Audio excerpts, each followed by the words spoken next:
Welcome to this video. My name is Abby and I help you to consciously create your life through practical spirituality. Now today we're going to be talking about how people pleasing is keeping you from what you really want. Before we get into that light video topic, I want to let you know that if you're interested in working with me one-on-one to talk about your specific situation, I am still offering my donation-based payment system, meaning there's a $30 minimum payment, and after that you can donate whatever you want. We'll work together to identify and remove whatever is holding you back. Now if you're interested in doing it, the link is in the description. Make sure that you leave your Skype ID. So back to the video. Right back here with my beloved whiteboard, and you're going to see two stick figure individuals.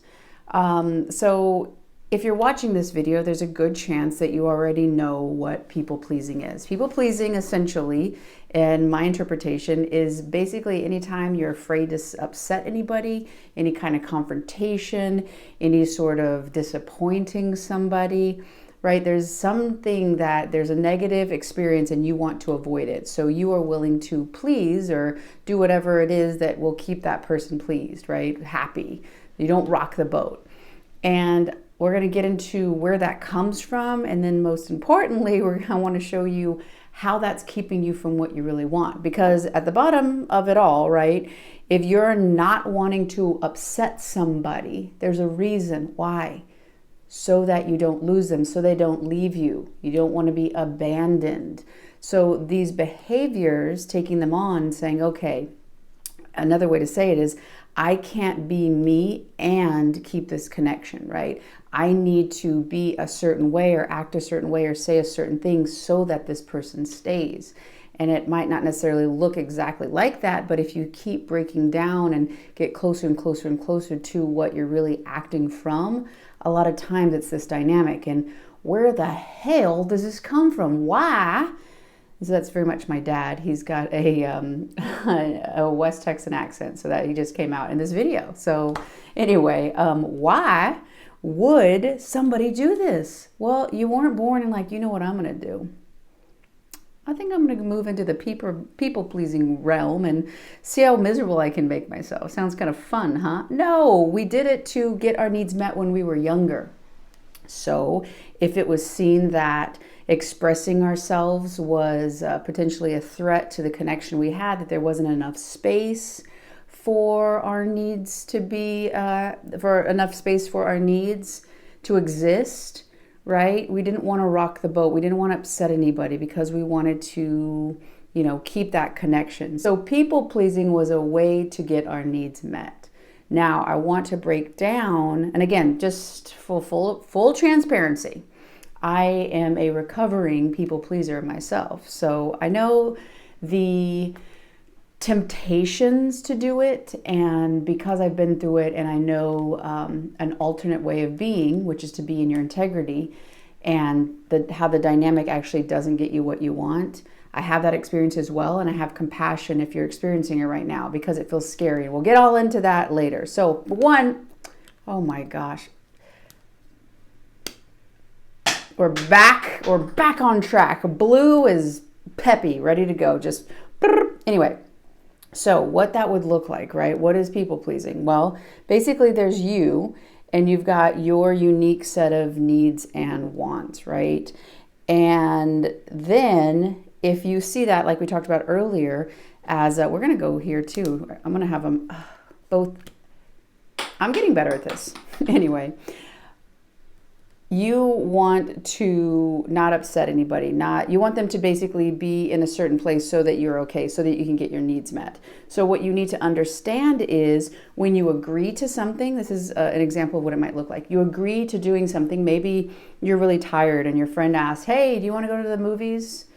They ask, hey, do you want to go to this concert? Do you want to go do XYZ? You want to go work out, go for a walk? And the answer is no. I'm tired, but you don't want to upset them. So you say, yes, whoops.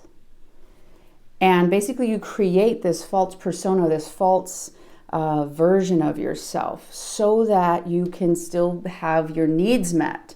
But what's happening is you're actually abandoning your true need, which is, no, I need rest. Actually, right now is not a good time for me. Can we do that later? But you're afraid that you saying your true voice, your true desire, will mean abandonment. So you say, yes, yeah, that sounds great. And maybe you're on the walk and you're doing the best you can so that you don't lose that connection, because in your mind you're afraid of being abandoned. So you're acting based on that fear. That fear is not allowing you to speak in your true voice. So that person connecting to the false version of you. You've left you, they're connecting with the false you, and no one's connecting with you. So it's a form of self-abandonment. I didn't write it. I did make a video about self-abandonment that I'm going to put in the description box so you can check that as well to get very clear on what it is. Another way that this could happen is maybe you have a friend and they say something about you, and maybe it's a joke, or maybe they say something about somebody else and you don't like it. It doesn't feel right. Something about it feels disrespectful, or you feel uneasy about it. There's just some sort of something inside of you that doesn't agree with that. So they think it's really funny, and maybe you start laughing too, and maybe you say a couple of things. You're not listening to your true integrity of the situation. So you say no to you and you say yes to them. And as we know, how it works is you're creating that false sense of you. They're connecting with you, you're abandoning you, so you're left alone. You feel probably worse being around people, maybe in a relationship, than you do by yourself, because at least by yourself, you're with yourself potentially. So let's look at how it might look at people pleasing in a relationship.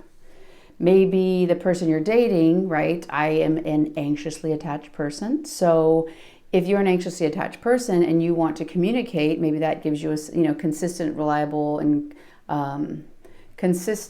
reliable communication really helps me feel safe.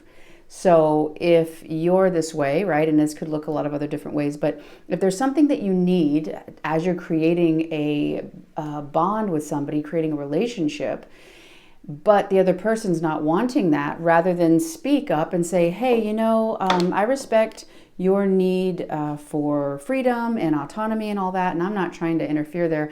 However, I have a need to connect a little more often. How would it look like? And then you present a different example, right? Because maybe you're wanting to communicate a couple times a week. Maybe you want to see the person every couple days, right? And they're like, okay, maybe they just kind of ghost you and they go off and do whatever, and they don't text you for 2 weeks or a month. Then they show back up in your life, and then they call and you're like, yes, hey, what's up? Yeah, that was totally cool. No big deal. So even though you have something that's making you feel safe, which is more reliable, consistent connection, and it could look like, talking on the phone every couple of days or seeing each other, whatever the case may be, but this person doesn't want that, you say no to you and absolutely agree to whatever it is they're wanting. And maybe it's not absolutely, but you're not listening fully to what you want. And yes, there is an element of compromise and collaboration when it comes to relationships, because it's two different people. However, when you kind of feel that turn in your stomach of like, or maybe it hurts you, but you still say yes, you still put on that smile and say, everything's fine, I'm fine, you're fine, I'm good, no, that doesn't bother me. Boom, saying no to you and yes to them. And again, this is detrimental, because when they connect to you and you're not connected to you, you're connected to the false you, no one is with you.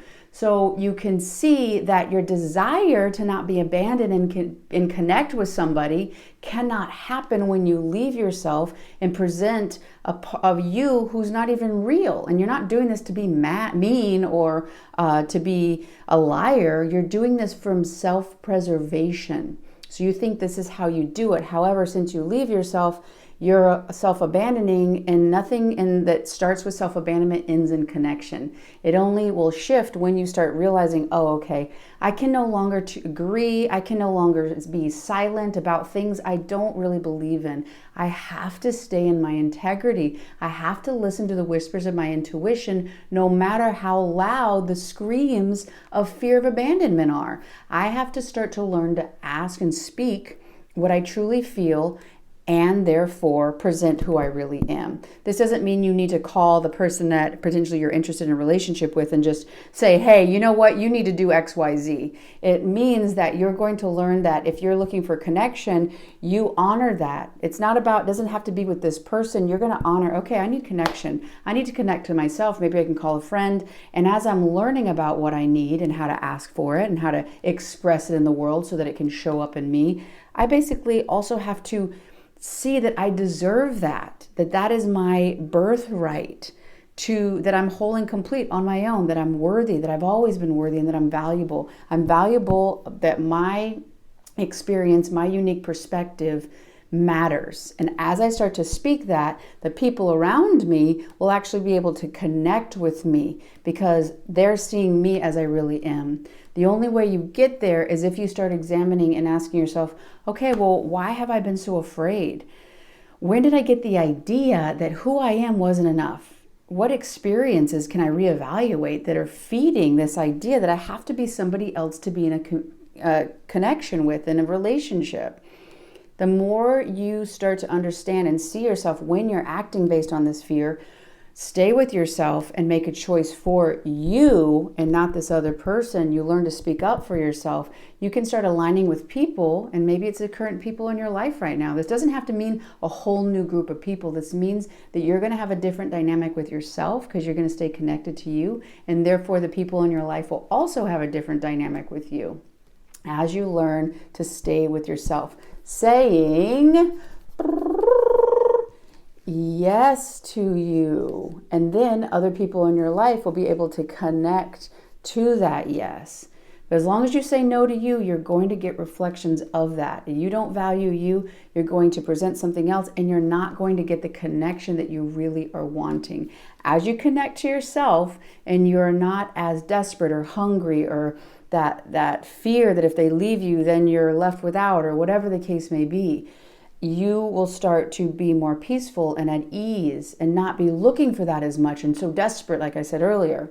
The more you connect to you, the more you will see that connection from other people and its availability in your outside world, because you'll be able to perceive of it, because you're not looking for abandonment. If you have that perceptual filter of abandonment, which is most likely if you are a people pleaser, you deserve to say yes to you and get those yeses reflected back in your life. I really hope you've enjoyed this video. If you have, click that link below.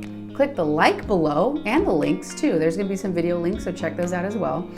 If you haven't done so already, join this community. We would love to have you. Hit that subscribe. And if you liked this video, I think you're going to like this one as well. So check that out. I love y'all, and I'll see you on the next one.